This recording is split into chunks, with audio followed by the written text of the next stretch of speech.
Alicia. How many of you donated to Goodwill, Value Village, or Discount World? Well, I can tell you I have also, but after one of the live community speeches I went to, I will never donate to them again. The 3 live community speeches I attended was Uniting the Kids, Relay for Life, and Japan Culture. Uniting for Kids. The whole reason why I said that I would not donate to Goodwill or Value Village anymore is because people that need the clothes have to pay for it. Yeah. And nowadays, people can't really afford to pay for clothing.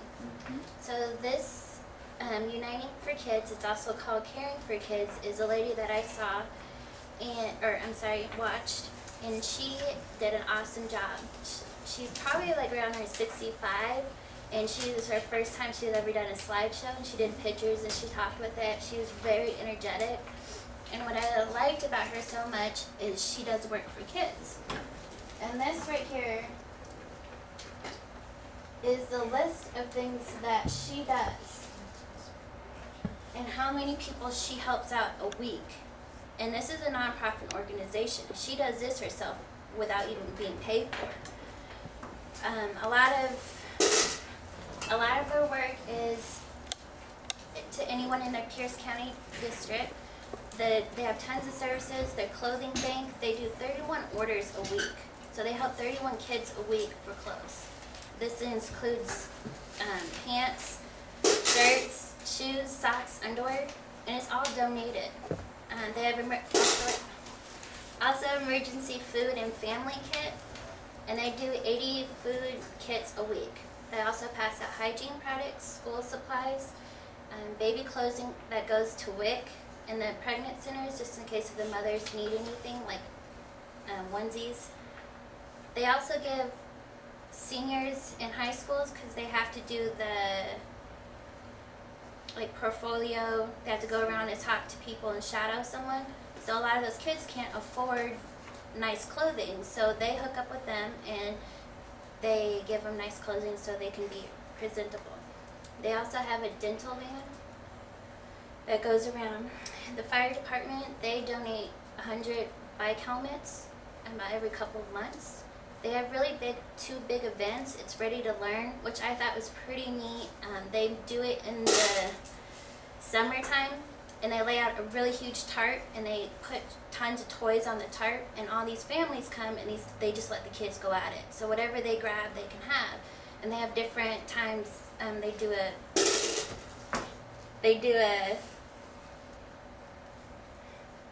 They have those toys out. They also have the holiday fair, which they give clothing out to, food. They're also looking for canned goods.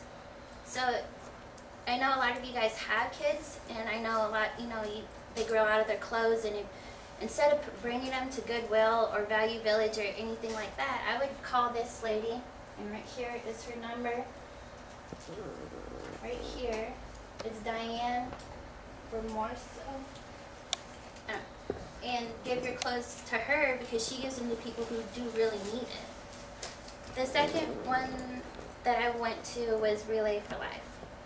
Now, can I have you guys stand up if you ever had anyone in your family that you know that has cancer or passed away from cancer?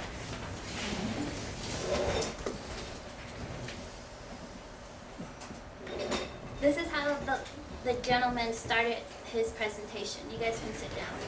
And what he said is, look around. Everybody around you, that people that stand up, all have cancer, or that has cancer. And that shows a relationship to, you're not the only one. You're not the only one that's suffering from this. They have a American Cancer Society, and they help a lot also too. They have a service that helps you. It's called Road to Recovery. And people that have cancer and they can't drive, they come and pick them up at their house and bring them to their doctor's appointments, which I thought that was very interesting. They also have another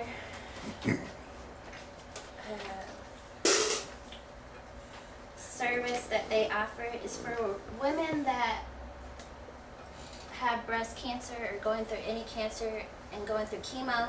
They lose their hair, you know, eyebrows, your skin starts to turn, you know, lighter. And this place, they gives you $200 worth of makeup. And they teach women how to put on eyebrows. They teach women how to put makeup on, how to make them look like a woman. Because the hair and your eyebrows and your makeup makes you kind of a woman. And I thought that was so interesting. And another thing that they do too is when these women are waiting in their appointments, or they're getting chemo and they're sitting there, these women or volunteers, they come into the place and they sit there with these ladies and try on wigs. I'm like, oh, you know, just have fun with it and have their spirits go up. They are located in St. Joseph's Medical Center. They have a little office in there. It's a resource center, and they give out pamphlets to a lot of people.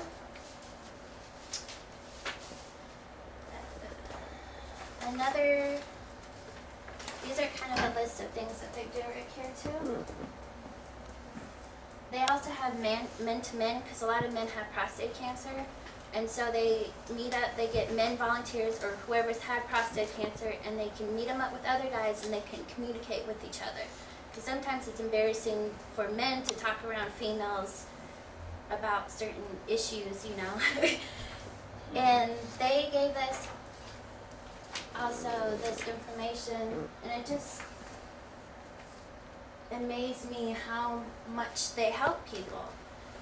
And she kept saying, you know, out of all the people I've talked to, they've been cancer-free for like 10 years, and they're like, where was this whenever I was in treatment or I needed this? So I thought that was pretty huge. They also are having a relay on June 4th and 5th here on campus. It's from 6 p.m. and it's 18 hours, and you have a sleepover and music hats. It supports American Cancer.